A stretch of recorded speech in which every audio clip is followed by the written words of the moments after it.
I'd like to thank you for giving me the opportunity of this, because I feel that when the store went, I didn't have time to sit and weep, and it really was like a death in your family. All the mates that we met, the controllers, the managers, the directors, the customers, and I realised how sheltered we were to the real world. I was very lucky when I first went to the store, and I've worked out it would have been in 1945, I was 14. Mr. Gibbs was the manager, and I was a trainee, and I went to his meetings, and I still remember how he taught us to sell. I think some of the funniest things that happened there was I was put on the confectionery counter, and then I went to the cakes and the biscuits, and one day a tin of ginger nuts fell off a high shelf and knocked me out, and I went home by ambulance. To me, it's one of the funniest experiences. My mother looked out, and here's the ambulance, and they're bringing me a tin of ginger nuts and knocked me out. So that was one of the funniest experiences that I had there, you know. And I went back to the store, and I was lucky to get the job as divisional manager. And that's how, so I was moving around, but it was my confidence of being out and running stuff. And but I remember Mr. Russ, one of the GAs, looked at me one day and he said, you know, you look like you enjoy your job. I did. You know, I enjoyed, I was not only in the fashion, I was running the whole of women's wear, which covered corsetry, handbags, haberdashery, baby wear, school wear, nightwear. We tried to bring young stock in, but the store wasn't really young at that time. And this was a lot of the problems where they were trying to bring it in and it wasn't young. As a buyer, I discovered that they were mid-budget, a good budget. That's what they were. And in those days, I loved fashion so much, I couldn't buy a Vogue or anything because, you know, I'd just be too interested in it. I had to stay from that and try on it. I'd drop them straight away, actually, to tell you the truth. Our accountant wanted us to drive, but I wouldn't drive. But I think we loved the staff so much, we loved the store so much. It was the characters, the personalities. And I think Miss Hooton, of all people, I wept and wept for her, how hard she had it, because she was a miss. These were wonderful people that gave their life to the customers at the store. There was Margaret that did the alterations. I'm not sure what happened to Margaret ever. I've been going up the escalator, probably only a few years ago, and a young girl that I'd never know say to me, "You're the fashion lady." I said, "How'd you know?" So yeah, many years. "You're the fashion lady from the store." "Oh, my mother worked there. I remember you." I'll tell you what, this is a pretty good feeling after many, many years. I think that I can honestly say that remembering the wonderful respect and why the store, the living history to the people and the name, was something that will live in some people's minds forever. And of course, you know, sort of, I was a young girl and I thought I wanted to be a model. And it was, for me, it was a great step forward. Mm-hmm.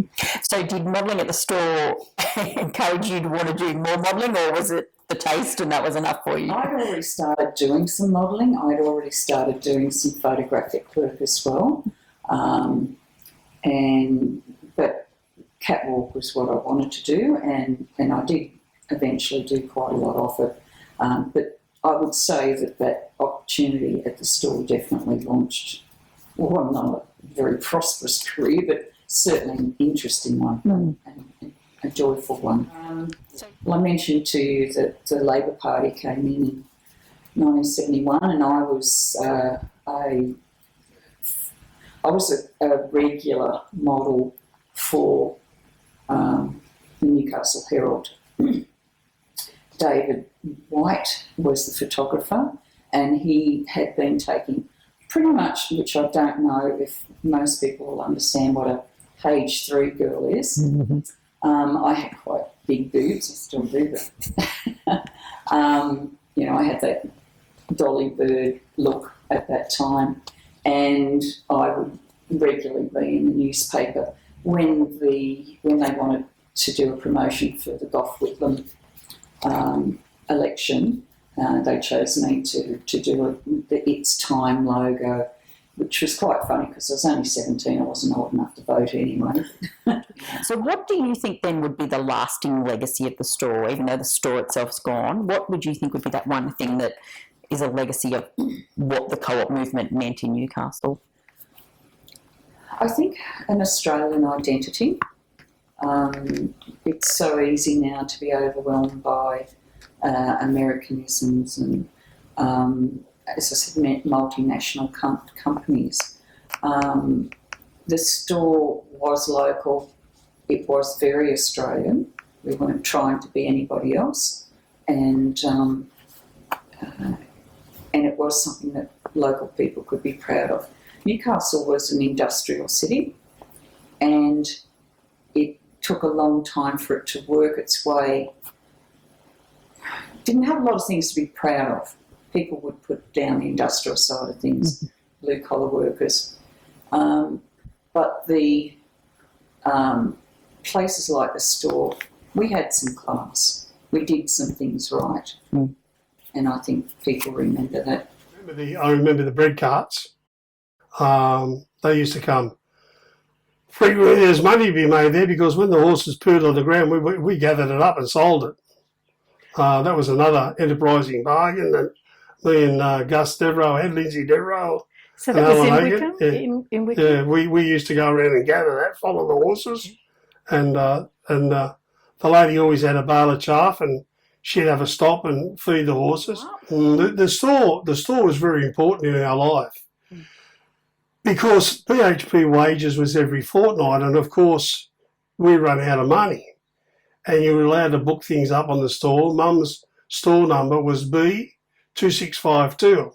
And I used to have to go to the store. Mum smoked. She never drank. She was a heavy smoker. And I used to go to the store and buy all our groceries on tick and use the coupon and bring it all home. And at the end on Dad's payday, of course, she'd pay some of it. And of course, she used to get all the divvy, which was money back in our pocket. She used all the grocery shopping there. Yeah, well, what we did, we done a lot of karate demonstrations in there. And also my brother, Barry, was very good at making models. So when the store got ships and stuff in, I'm talking models a metre long, in glass cases. Yeah. When the store got ships in like the Cutty Sark or the Endeavour, but Barry used to make a model of one and put it on display. So they used to have these public displays. Brian Minotti, he was in charge of the display department. They used to put up all the Christmas lights. The store was a wonderful building, you know. I mean, back in the day, the Christmas there, the nativity scenes and all in the windows and all that's gone. That's what a lot of people have spoken about, the display windows and the amount of people that would come in. And wherever you went in the store, when you frequented the place like I did, you knew everyone. They sort of had the first, like, where you went in and got your stuff and went to the checkout. You knew the bloke, and they sold guns in there. They sold everything, clothes, produce, liquor later. They sold petrol. They had a petrol station on the end of there. Yeah. They've just dug up the tanks. It was a great place, the store. Story. Everything came from the store. Yeah, yes. So they sold everything, as you said. You name it, everything. They sold it from cigarettes to women's clothes to women's underclothes, men's clothes, underclothes, everything. Yeah. They sold the whole lot. Yeah. They had a big lift in there. They had a bloke that drove the elevator. It was a wonderful place. The staff were very nice. They had a lot of staff. It was a place where you walked into and you didn't have to wait. Someone was there. It reminded me a lot of Are You Being Served? They had floor walkers too. we played around in Georgetown. We're living there, and this is where I first came in contact with the store. The baker used to come around, and I was able to get a job on the baker's cart. We got 2 shillings for the day. Mr. Hines was the baker, and his horse had come down the street, and he'd pick us up at the house, and then we'd wander all the way through Georgetown. I only remember doing Georgetown area with the horse and cart, and the horse just used to sit outside, and he'd just wander along the road, and we had our big wicker baskets with a cover over the top, and we'd just come out to the cart and get the bread out, go into the house, and they'd have tokens, a big one and a little one. One was for a full loaf and one was for half a loaf. So you left whatever they had left out, and then wander out, and you'd wander down the road, and the horse would be down there. And I blame that for my love of fresh bread, being on the baker's cart. That and the smell of horse dung, I suppose. Every time I smell it, I have bread. So how old were you when you got I that would have been job? about 13, 12 or wow, 13. okay, so very Mr. Hines would pick us up in Brett Street, and then we'd continue up Brett Street. We'd get our basket, and he just said, just come out to the cart. Don't worry about the horse or the cart. It will just wander along, and it will stop where it's supposed to stop. And when you come out, the horse will be there waiting with the cart with the bread in it, and he was off doing one side and we do the other side.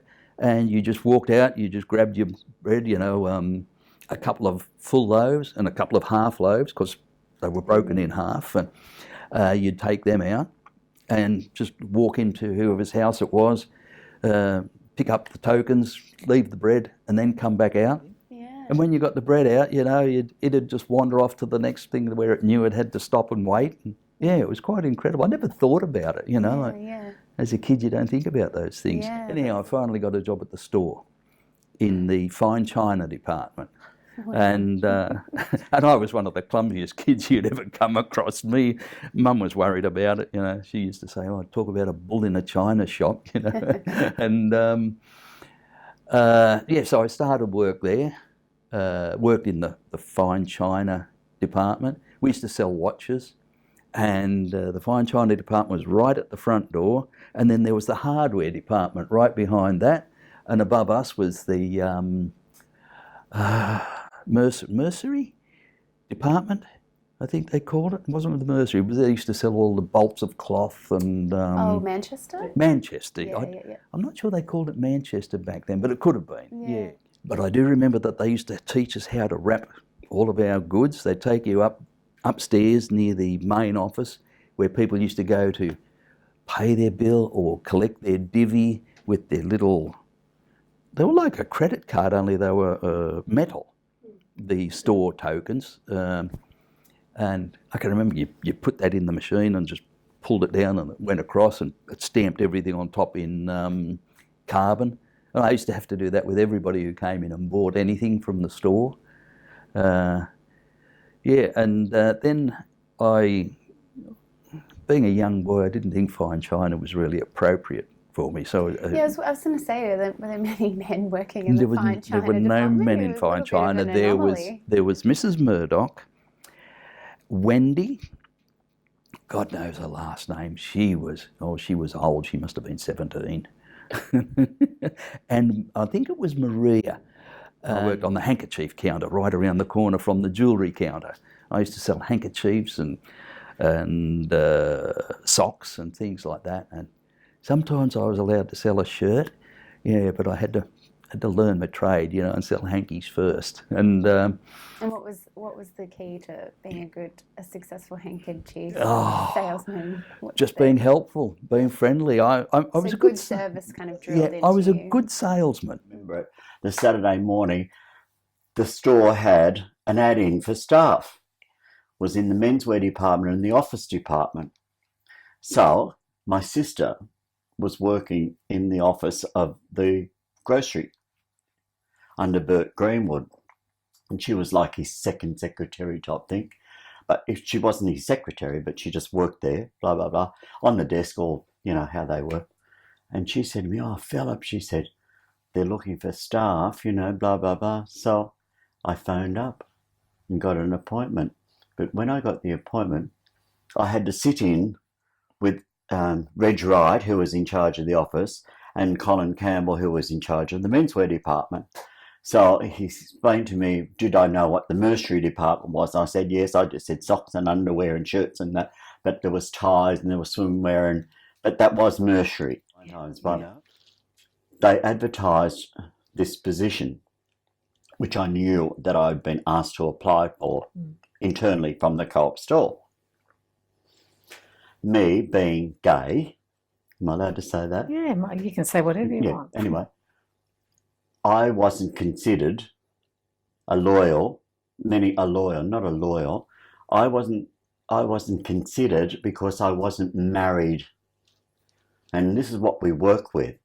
In those days, if I became engaged to you to be married, you either had to leave the store or I had to leave the store. You and I were not allowed to work at the store. So we've been through some really, really racified situations. So when did that change? Oh, that changed probably back in the 70s, I think. Yeah. But I had to go to a board interview. Alex Bauer was there. I could name them all, and they were elderly gentlemen, you know. But Les Gibbs was chairman, blah, blah, blah. No, he wasn't chairman. He was general manager. But the questions that were fired around me was just disgusting. So I end up saying, look, thank you for your time.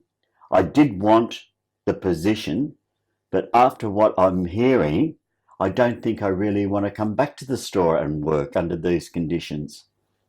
I said, I am gay. I do have a partner. I'm not interested in any other man. I'm no different to, and I said, Colin Campbell and Eileen, my boss and his wife and everything. I said, and I go out with them. And I said, I go out with Mr. Dalton, and I said, Mr. Dalton and his wife. We go to the jazz, and I didn't say to them the Star Hotel. They would have been fainted. It immediately stopped the moment I said that. But I had to be firm and stand up to these men. And that's how I said, look, Mr. Gibbs, thank you for your time, but I said, I really don't want to come to here and work for this company after working here for 10 years and loving it and hearing this. So I stood up for my rights. So I was appointed the first single buyer of the co-op store. So how long did you stay with the store after you got that position? I stayed till the day one. I sold the last bit of menswear. I sold a pair of shorts, and I think it was for $1.50 or something like that. In 1981? In 1981, on the day the store closed. Yeah. I think it was the 14th of April, 81. Yeah. Yes. Yeah. Gosh, so that was a fairly So we long saw the career. demise of the store. Yeah. We saw the packing up. So what other, what else do they sell at the store? Everything, almost everything. In the store, in those days of the store, and we were all members, and not all, we were all members, most families were. If you weren't a member of the store, you were silly, because you got your groceries, they paid 10 cents in the dollar dividend every half year. So tell me about the divvy. Can you describe the divvy? The divvy was great, yes. Yeah. No matter what you purchased, you got a rebate at the end of 6 months of 10 cents in the dollar. So if you had spent $1,000 or £500 in those days, it was in the early days, you got 9 cents. I'm reverting back to 9 cents. It was like a shilling in the dollar of what you spent. So people could draw that money out, and people furnished their homes. They really did, from the money that they were getting. Because you get your petrol, you got all your groceries, you got your children's clothing. Yeah. Now tell me about the store on stage. Store on stage was, we were all theatrical minded. Because I did theatre, I was with Metropolitan Players. I did Charlie Girl, Applause, all those shows and everything, Hunter Theatre and all the rest of it. So how did the store on stage come about? Well, we just all got together. Terry Stanmore, which we were all good buddies. He was our window display. He did the most beautiful windows in Newcastle. Sunday nights, or weeknights, right down the front of the store, there'd be hundreds and hundreds of... We were all friends. You couldn't go down the escalator without there was someone that worked in the building that you were close to. So it was always, what are you up to, where you been, how you going, a box being dragged out of the back or wherever the vents were with the poor lady that used to do the sewing, and they'd have her hidden in the box and take her over to Gay, and she'd jump out thinking it was shoes that under her back. So it was just a wonderful atmosphere to grow up in as well, because I grew up with people that are my lifetime friends that are older than me. Some of them are 20 years older than me, but we were just, everyone knew each other on a friendly basis. Everyone respected each other on a friendly basis. There was none of this hierarchy. Oh, I've been here for 30 years and I'm better than you. Oh, I shouldn't say that. There was a couple. But basically everyone had a friendly, open relationship with everybody. We all met socially. It was just a wonderful atmosphere. It was a very sad day, the day that it all had to end, because it was a family. Yeah, we were like family. The store was a cooperative, so people were part owners of the store, so to speak. Well, they felt they were. They had their token that they could buy clothes, stuff like David Jones card now, whatever, but it was a token that they could shop with and pay it off. And the more they used that token, the more dividend they got. So Divvy Day was the day they went in, and the dividend was in a book. They'd hand their passbook over, they'd get their divvy, so it was $20 or $5 or whatever it was, and they could go and spend it. So they just felt that it was magical that this place could be so enterprising as to give them something for nothing. And that was the draw card, because they felt they were paying for it, obviously, but they felt they were given something. Yeah. So dividend day was Divvy Day. Yeah. And honestly, they'd be like, you know how you see in Sydney Boxing Day sales? They were like that for Divvy Day. It was like that. Yeah. So they have it twice a year? Yes, twice a year. Yeah. Yeah. It was major. Yeah. And a lot of people, when the store closed, that's why there was such a impact on society, because a lot of people had money in there, their divvy money. That was their money that they didn't get, that they maybe had $100 sitting there and they got $2 or whatever. So it was a big impact, the closing of the store. Yes, every Friday they'd line up and they'd be there, and I'd have the seniors out the back saying to me, now make sure you do My Lady first. And if they all come in at once, I'm not going to do them all. But it was good training, good learning, yeah. And met some beautiful ladies on the way. And still, some of those ladies that I met as an apprentice, I still do now. So, you know what I mean? It has been a long-standing relationship with the store. A lot of my clientele still today are from there, and when they come in, if they come in on the same day, they're friends. So, how's the family? How's this? We've all grown up together, and that's what the store did for all of us. It was family. We all knew each other. We all interacted with each other. We knew if the cat died or the family had a baby. The legacy is long-term friendships and long-term respect of business, long-term knowledge of how a business is run in respect of clientele rather than respect of self. Like respect of self to a degree, of course you have to have that, but respect of your clientele, respect that without them you're nothing. If you don't serve them well, if you don't treat them well, if you don't, attend to their needs, and people have needs. And my memories are fond. I don't think there was ever there was a sad time when it all closed, but in saying that, we've been able to keep that friendship, that connection has been there through all of it, through all the years. So in the sad time of it closing, we also made sure that we were all still friends and kept that up, which has been wonderful, because there's nothing like a long time friendship. If we can help each other, we have, and that's what's been a legacy of that too. We've all been able to reach that hand of friendship out in times of good times and bad. So yeah, which is wonderful. And I do think it's because of what we forged when we worked at the store? Well, it was such a big part of my life. I can't. Well, it was my childhood really, and with dad there, and Mum had worked there, and that's how he met my mother. And he's had been married before. He's married an English lady, and she died, and then he met Mum and married Mum.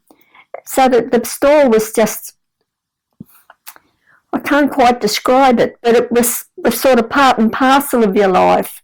And you knew people, you knew everybody on the counter, you knew them on the haberdashery counter, or Miss Muston, you knew, up in the Allura cafe, and Dad on the grocery counter, and all the men on the grocery counter that knew who you were, and Dad with his clean, always tie and shirt and his sleeves down, and an apron, a white apron that my mother had to starch. He'd only wear one a day, they all had to be washed and starched and ironed, and as we got bigger we had to do it for the two. And it was a fastidious man, but they all were, and everybody knew you. So his name was Charlie Wiggins. Yes, Chiller. He went there at 14, and when the First World War came, he went to war, and we came home and he had been badly wounded, and so he didn't work. He had to live up in the country for a while, and he came back and the store took him straight back. And then he finished up when he was I think he was about 65, 66 when finally he finished up. But by then he used to go, he was the paymaster so that he wasn't on his feet all the time, and he used to take the pays out to Wallsend and out to Belmont and then do all the pays in town. Yeah. And yes, and it was, and Dad really was really fond of the store, and people liked my father. He was a nice man, and whatever he did well. Even now, in fact, only about 2 years ago, I was up at New Lambton, and a lady that was older than me, for heaven's sake, came up and said, "You're Charlie Wiggins' daughter." And I nearly fell over, and I said, "Yes, I am." And I said, "How do you know?" And she said, "Oh, I remember you coming into the store." I think if you looked at probably when I first arrived in Newcastle, say 1960, and there was only the start of shopping centres, the cooperative store and its branches would have been trading very, very well because there was nowhere else to shop, in the sense of where do you buy from a hammer through to a bottle of tomato sauce, and it was always said go to the co-op. So the demographic then was everybody. There wouldn't be a school child in Newcastle or the Hunter Valley, or particularly the coalfields areas, that wouldn't have been outfitted with new shoes, uniform and so forth, and the cooperative, or whichever branch, would have provided that. Now the added incentive was that if you shopped for say 6 months, the dividend, which at the time was 10%, that is a loyalty on what you purchase, and the words come back to me again, Les Gibbs. It was a democratic society of people who no one person had control over the shareholding. He was. People of my mother's era were quite happy to shop at where they could get value for money. My mother would shop between the co-op store and Woolworths and some of the other outlets, and would probably, because she didn't drive, would utilise the fact that the co-op store in its day would deliver to your door. They'd not only deliver to your door, they'd actually put stuff in your fridge. That's how good the service was. Now that costs money. And in my day, I'm going in analysing where their costs are, delivering bread, where the discussion I had with the minister at the time, he asked me a question. He says, "You're a new boy, where do you see the weaknesses?" And I said, "Well, you've got a huge leakage of profit over at the bakery. We've got this massive bakery, we've got all these people delivering bread, and we're not making any money." And he says, "What are you suggesting?" And I said, "The possibility of looking at another way at it." He said, "If it's closure, it's not going to happen." So the things that I saw was that they always had plenty of stock. They had a huge connection with its own warehousing. The warehousing would have had to be as big as anything that I'd seen at Woolworths. It was called CWS Wholesalers, Clyde Street in Islington, or that general area. And it's a massive area. So they had the bakery, which again, I think you've got an interview with Les Gibbs that says that the bakery in its day was probably the largest in the southern hemisphere at a time. The co-op in many ways were well ahead of its time. They offered travel. They had one of the largest and very most successful health funds, medical benefit funds. The closure of the co-op's medical benefit fund meant that NIB inherited its people as well as the business and all of the customer base. NIB wouldn't be what it became unless the transfer was I think done. my mother must have paid for me to go to Anne Fenley's modelling school, and which I did. I don't remember. I didn't pay for it, so Mum must have done that. And so that sort of started a ball rolling, with modelling and stuff like that. And then I must have got this job through Anne at the store, and that was quite funny, really. But I did a lot of modelling in between as well with other places. And So how old were you when you did the course with Anne? well, I would have been about 17, I think. And then probably nothing much happened until probably after I married and had children. And then I was able to do these extra jobs while the kids were at school or whatever. And so there was quite a few modelling jobs too for little local shops in the area. Excuse me. And so I did all that, but it was basically a mother. Yeah. And and then with the store came along, that was very interesting. It was very interesting, and we used to do a lot of go to Channel 3, NBN Channel 3, and do little modelling stints, so it was quite interesting to see all these people, and met a lot of interesting people at Channel 3. Yeah. So you were face of the store in 1979? So I don't know how it was. It was the funniest thing because they sort of said, "Oh, we want you to do this," and again, there was no makeup, there was no hair, and I remember just pulling my hair up into a French roll, and that was it. I didn't have any styling at all, and what you see is what I did. But it was fun, and I went through about 2 different families, 2 different husbands, and 4 different kids, and they'd say, "Oh yes, this is your husband, and this is your children," and it was like, "Oh hi," and that was it after that, and then of course it got onto television too. It was a big thing on television. It was on the back of a bus. So I saw that a few times. And I think it was on the store windows too at one stage, yeah. And newspapers, great big newspaper ads. It was and it went on for quite a few months actually. And what about strangers? Were you recognised? I was. It was the weirdest thing. And even up until a couple of years ago, it was the strangest thing. I was at Charlestown Square once. This lady said, were you the store lady? And I thought, oh, for goodness sake. Yeah, so I did get recognised quite a lot. And we used to get so many people that used to come and watch the parades. So they must have got a lot of sales from it. They must have, because we used to do it all the time.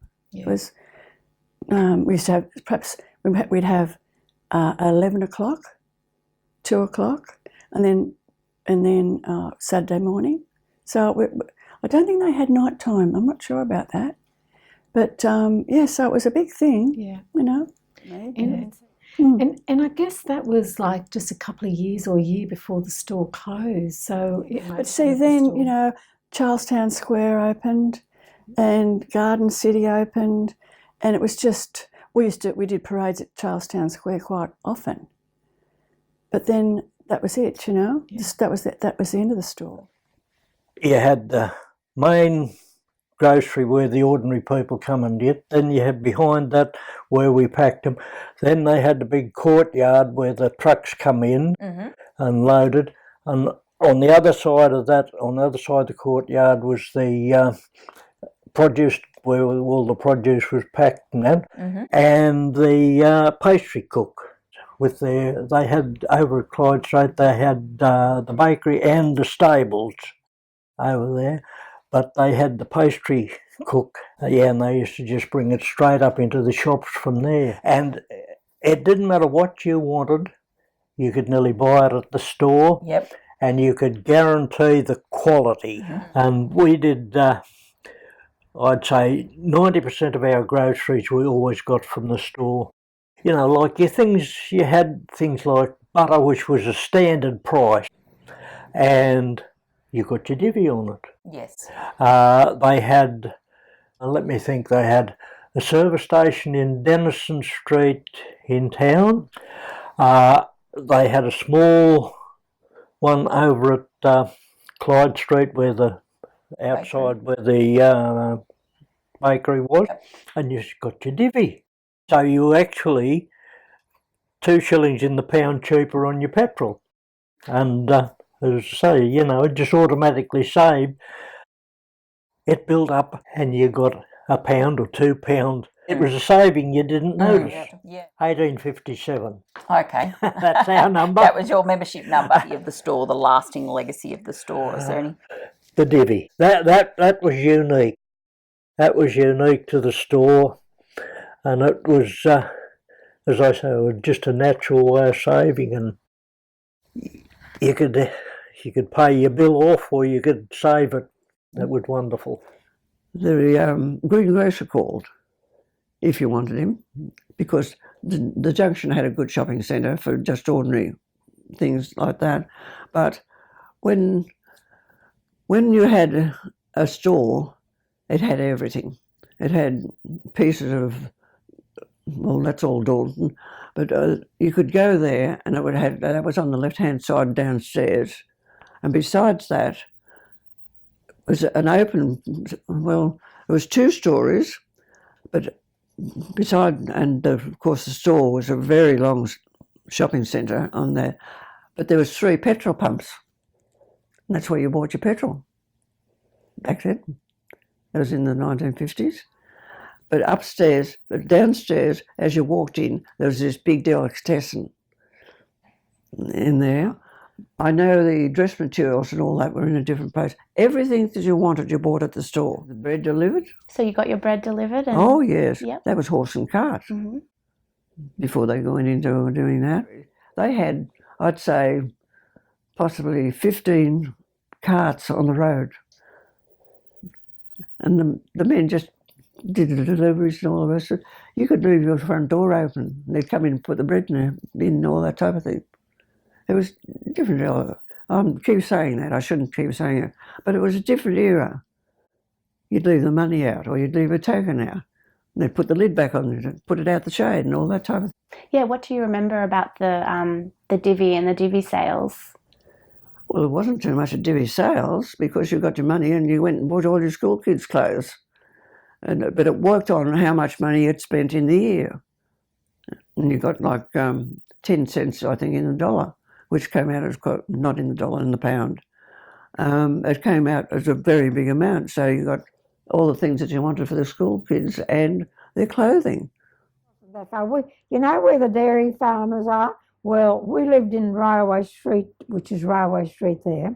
So you'd go to the top of the street, and I used to buy, my mother never bought any patterns, never bought cottons or bead dials. And I used to just be right to the counter, and the old ladies used to say to me, or buy mum stuff. The brewery was there on the other side, and the co-op store started there and went right along, and then there was a laneway. Yes. So what do you remember of the co-op store? Oh, it was a really good store. Well, people used to get get the tram into the store from outer suburbs and go and shop and then walk to the top of town.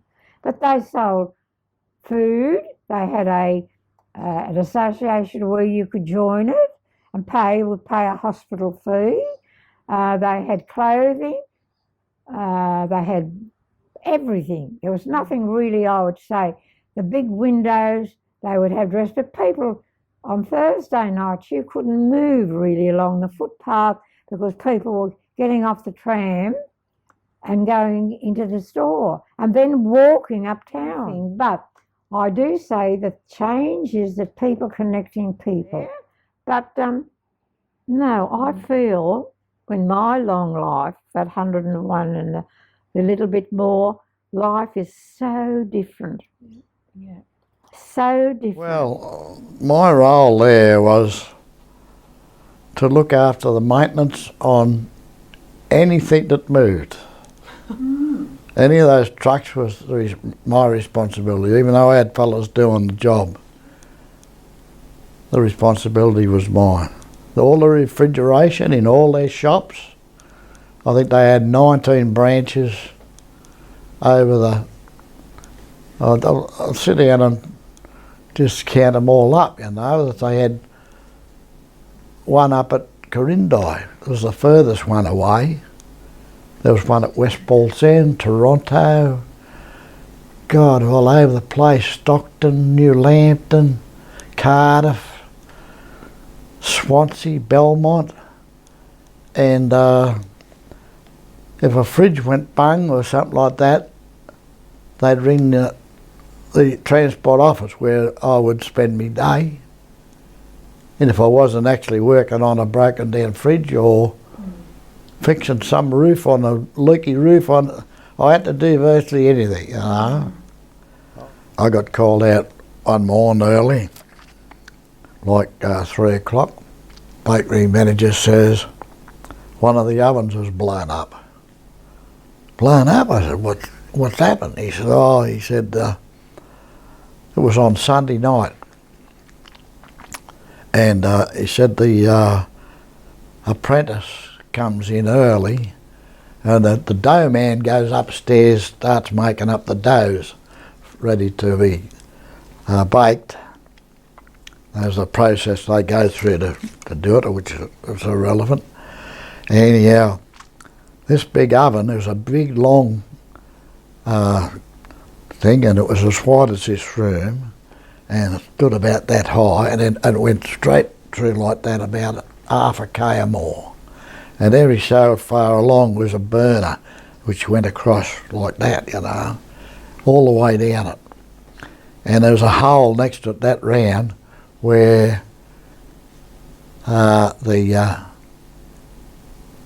you poked a wand through there which had gas to it, which you lit with a match, and then you put it in there and that lit that burner, you know. You'd go along and do that. That was the apprentice's job. Come in early on Sunday, light the oven up, let it warm through, you know, so it was hot when they started baking. Yeah. Anyhow, he comes in there and he turns the gas on. The gas line come from the gasworks next, just around the corner, you know, big pipe that round. And the one of this oven was that round, like 2.5 inch or 2 inch anyway. And there's a big valve out there where you could isolate the whole thing from the gasworks, you know. Anyway, he turns the gas on and he didn't have any matches. So he had to go up, climb up 5 flights of stairs to where the dome had worked to get a match off him, a box of matches. So in the meantime, the oven's filling up with bloody gas, see? So he comes down, lights the wand, pokes it up, whoom, boom, up goes the bloody oven. Blew the whole ceiling out of the bloody building, blew the windows out of the bloody toilet. I drove in the front gate. The windows was out on the street. Oh, Jesus, I said, what's going on here? So they had to keep it going because otherwise half Newcastle wouldn't have had any bread, you know. Well, the service was always very, very good, you know. The people realised that the customer was their livelihood, and that's what they were there for. If you went to for some particular item and they didn't have the colour, or they'd try their very best to get you something that was close to it, or an article that wasn't there, they'd try and get that sent there by a day or two, you know, that sort of thing. Because they had every different department that you like to mention. You could get your ironmongery there, or your green groceries, or, you know, if you wanted this or that, you'd find it there, you know. When I went there, they were changing over from the horse-drawn gear, and when you went to Newcastle in the train, when you got just before Wickham Station, you looked out the window. The back of the store, there was the horse paddock was there, you know, with all their big, beautiful draft horses in there, you know. You know, they were massive horses, and their feet was that wide, you know. And we had our own blacksmith, bloke named Wal Wright. He was a good bloke too. Most of the blokes I met there were really good blokes, you know. But anyway, he used to make all the horseshoes for the big draft horse. So different size shoes by number 8 or number 10.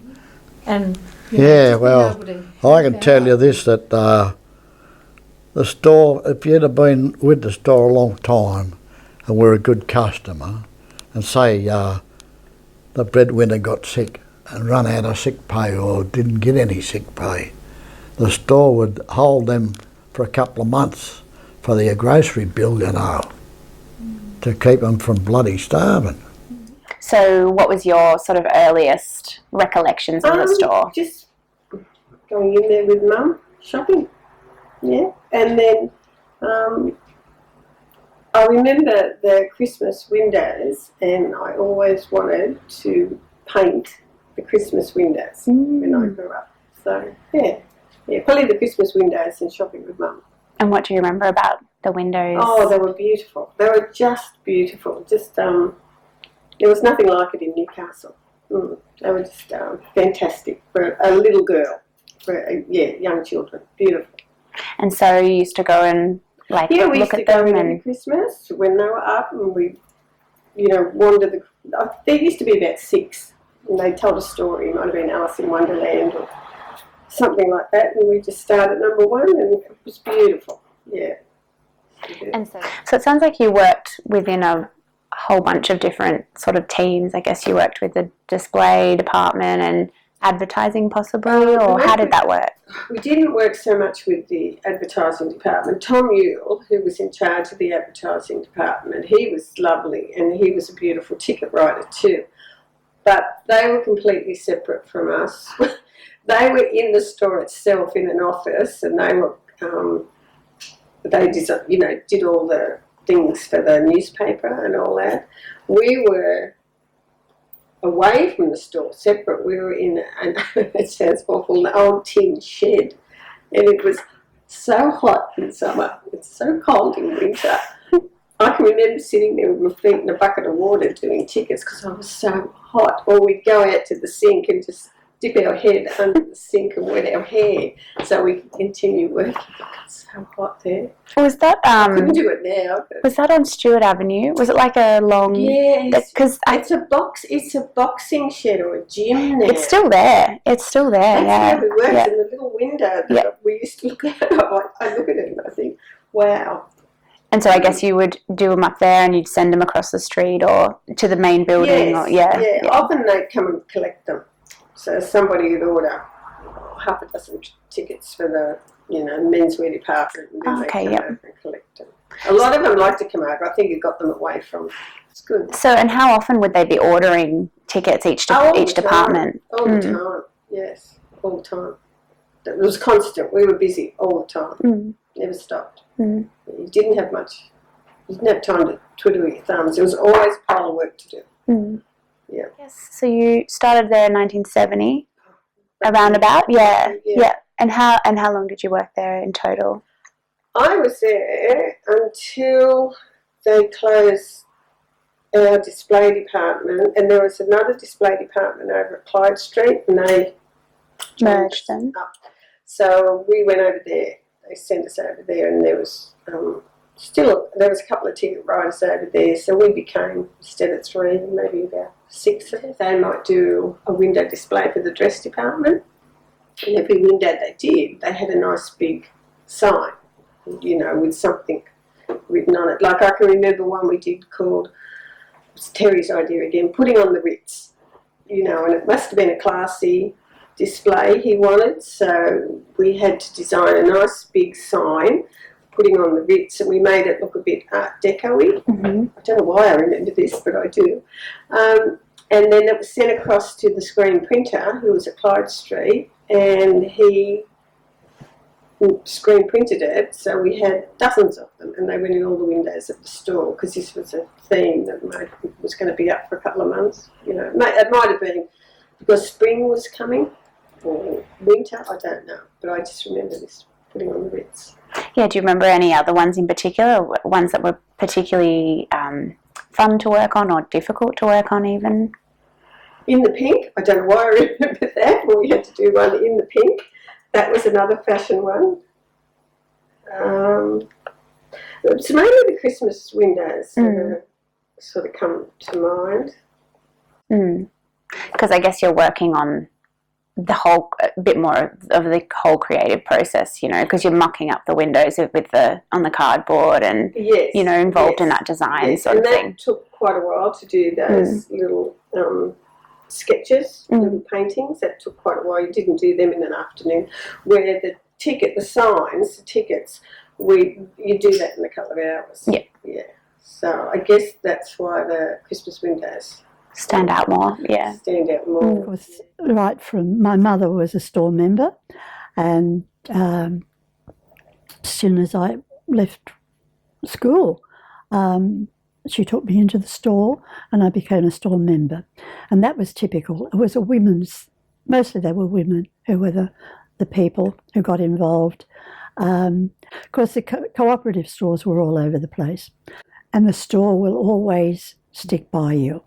And that's what they did. There were strikes, or there were lockouts, or there were different things. And the store would just let people book things up, and you'd just go on. But anyway, in my early days, I remember the store because they sold everything. They sold petrol. That's what I'd had no interest in because I didn't have a car. But the baker would come. As I say, you put in an order, but then you could come in and buy things also, groceries here at the store. Eventually most of the suburbs had stores too where they'd have a supermarket, but I think that would have been later. But to start with, they had a store where you'd book things up and you got a dividend, and it was in the pound. When I'm looking at the book, I thought, well, it must have been a shilling in the pound, but I thought it was 2 shillings. Well, it was different things at different times according to how their profits were going, I suppose. But anyway, you got a dividend. And people would sometimes save that dividend indefinitely. A lot of people would take it to pay off something, maybe to buy something. But there were people who left the money in there to pay off their daughter's wedding reception. And because they had a wedding reception hall there. And so what was the sort of demographic of people who were shopping at the store? I think everybody. I do think everybody. But mainly we were just working class people. There weren't any Silvertails much around. Yeah, because I found it interesting when you mentioned before your mother saying, you know, the store was a big support system in a way for people, we knew working that. class We people. sort of knew that because as we were growing up, and there's strikes on, and people when they grew their own vegetables, and there were people who had fowl, chooks, and they'd get eggs, buy eggs from them.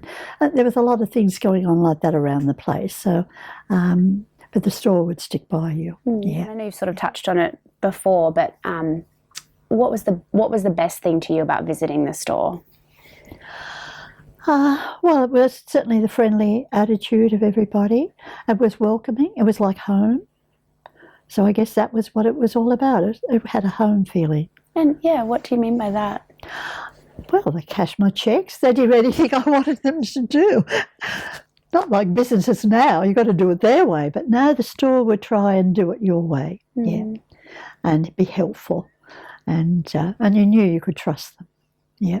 So yeah, they were home. So I started, year 7, 1969. So we started going down there after school and on the weekends and in school holidays. And that was when it was thriving. So it was just like it just basically had everything in it.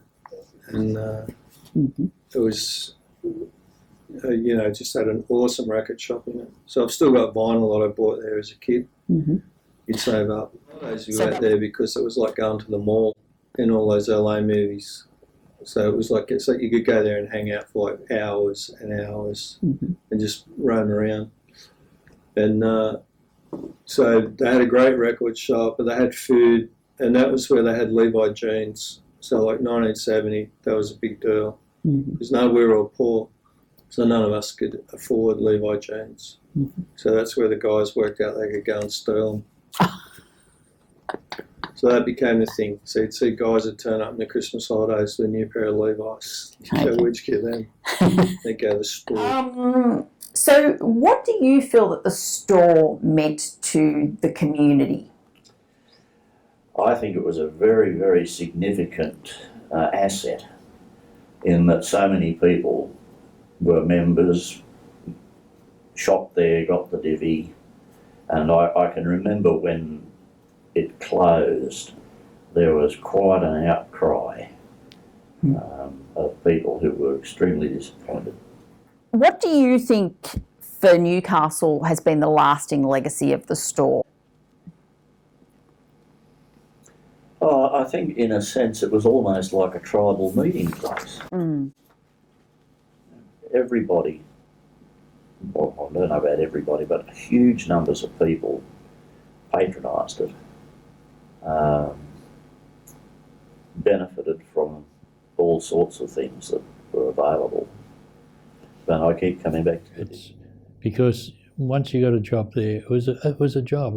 You became part of the family. And there's people there that started as young employees, and they stayed there and they went through and they rose up through the ranks, and you can walk around for a good period, and then so it's totally different. Yeah, we dealt with service back then. We were a one-on-one. You would talk to the customer. Now, what do you feel that the store meant to the community, to the wider community of Newcastle? It was an institution. It was a local institution that people grew up with because it had been there for, I can't remember the year it started, but I think it's got its century up or something. I think about 1898. Something like that. And, as I said, I was brought up with it, and my grandparents, it was there. It was your shop. You were part of it because you were a member of the co-op store. You had shares in the co-op store. Everyone had shares. If you had a token, you had shares in the co-op store. You became a shareholder because of that. So if you could think of just one thing then, what do you think would be the lasting legacy of the store? What do you think that the store, even though it's no longer here, left behind for Newcastle as a result of it? I think it was just a unique setup as itself. The co-ops. The co-ops were an integral part of any community or any city. It was a place that you could rely on to walk in to get anything at any time. it introduced so many people to the workforce and to the job, and gave people the opportunity just to live the changes. And I remember going up the Allura Hole just one lunch break just to watch the Maori dances when they had the New Zealand promotion, and my wife bringing the kids in to see me in both when I was in Boysborough and in Manchester, and then them running up to see me as little kids then, because Dad worked at the store. Those little things, those memories. They were. I took a long time for me to get over the fact of the story. Saying to my dad, what'll I do? I'm only casual here, there and everywhere with young babies, And he lived in Scully Street, and he said, well, you could perhaps drive a van with a bread delivery that's down at the Co-op stores, Clyde Street, where they have the horses and carts. So they do mail rates of pay too if you can get down there. So I thought, I'll go down, maybe have office work. Went down, walked in, there's all these horses. And the gentleman that took me to the office said, can you ride? And I said, I've had a couple of rides. Well, my sister's a really good rider, so we've had a little bit to do with horses. And he said, okay. I said, well, I'm here for office work. And he said, no, not at the moment. And we don't have a van. They're very, very much prized jobs. And he said, look, we have a gentleman on compensation for his broken leg. Would you like to do a little run? It's not very long. And with the horse and cart. I just remember shrugging. Up went the right shoulder, and I said, oh, okay. And your mind's thinking, oh my God, here we go. So that was it. He said, well, if you come next Monday, we'll have the cart ready and we'll take you for the first day. So that was the beginning of one of the funniest experiences of my life with a horse and cart. It knew that I had nothing to do with horses. And you started off in Date Street near Glebe Road intersection, and we wound around, which normally would take about 2 to 3 hours. I mean, you've got only so much can fit into that small little cart, and you can't run with one loaf in your hand up and down. It seemed like everybody had large steps to their houses.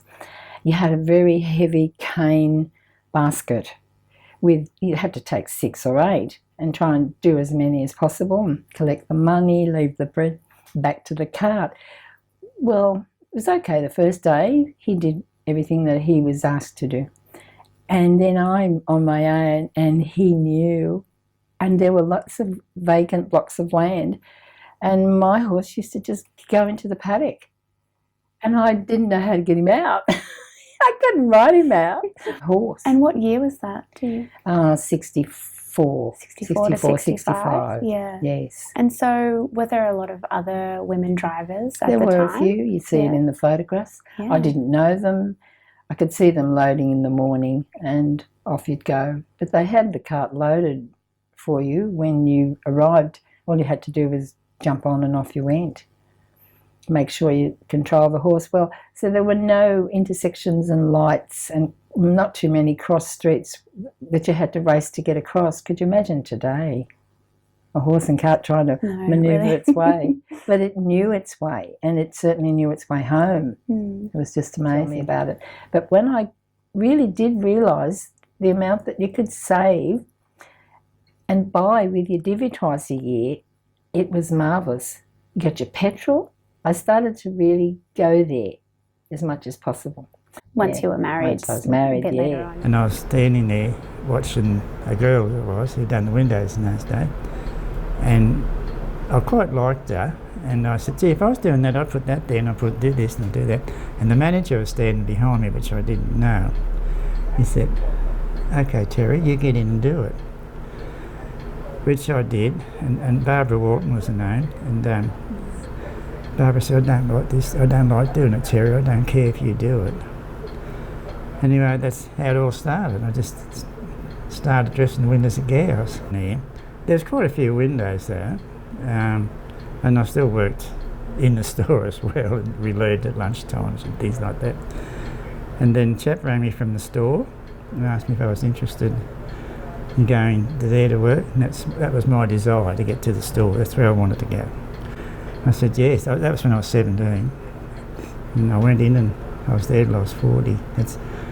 I left just before it closed, about 6 months before it closed.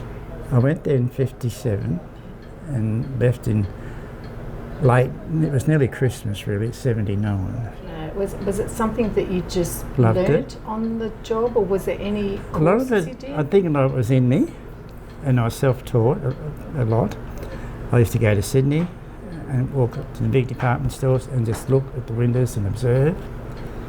And when I went to the store, there was a man there, a senior man, John Winning his name was, and he was very good, I thought, and he taught me a lot too. Yeah, mainly fashion openings was a big thing in those days, going back that far. They used to be very special and very sparse. Like a lot of the windows were just full of stuff, but they only used to have a few things in it. And expensive they were in those days too, like beautiful fashion. And that really caught my eye. Yeah. And how long would the windows stay with one single display in them? Oh, about a fortnight. Christmas windows were nearly 6 months in cleaning. I used to go to Sydney around about June, July for the animation to have that made. And then we had a terrific display staff, I must say that. They were clever, the boys. They were carpenters, they were painters, they were display people, they were very clever. And then we'd start making the backgrounds for the animation, as well as doing our normal work too. Yeah. I said to the boys, that'd make a good fashion opening. It was sort of skylines, and that's what we did. It looked good. So ideas come from everywhere, really. And we used to get display books from overseas and that too. Yeah. You only had to see something that would give you a spark, and then you could sort of work from it, you know. And you need to have it in you too, I think. And so what sort of feedback would you get from the patrons and the wider community? Oh, I used to get a lot of feedback. Even today I still do. People say, weren't you the chap that used to work at the store? And I'll say, yeah. Oh, they were beautiful. No, I say, oh, they were beautiful windows. No, the feedback's still there, actually. It's surprising the amount of people are still old people, not young people anymore, it's old people. There was one of the things that I remember about the store, and we used to have a managerial Christmas dinner every year, and we were at that one Christmas, and all the alarms went off, and it was the pressure from the people laying on the windows set the alarms off.